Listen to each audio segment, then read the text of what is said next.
My job, instead of just attacking this at the tooth level again or the jaw level, is let's get to the bottom of how did we get here.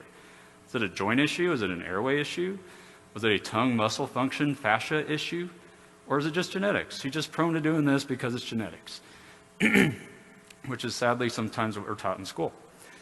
More often than not, it's a lot of these things together all at once.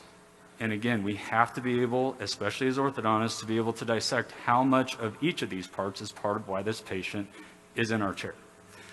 So our understanding in dentistry of instability of our bite correction is kind of murky. You know, we talk about class 2 relapse or bite opening relapse, and we go, was this just an unstable intercuspation? Did we just not get the teeth to fit together, right? That must be it, right? Was it a persistent tongue thrust that got us back here? Was it that tooth movement alone was unstable? Is this too much?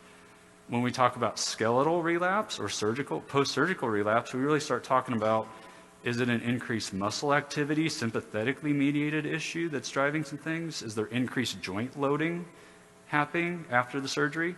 Or is it condylar resorptive phenomena, which we have some great papers on as well? The issue here is that these are descriptive.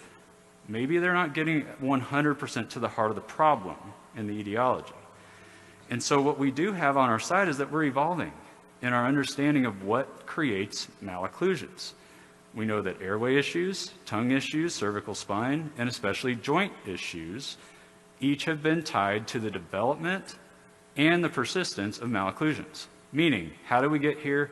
What's going to cause us to relapse? These 4 issues especially we're going to talk about, but especially the joints.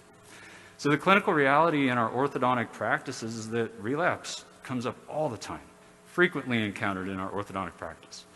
And that imaging the patients before we ever get into the case can allow us to understand how much the airway, the tongue, the joints, they all play in the development and potentially what's going to undo our results of our orthodontic treatment.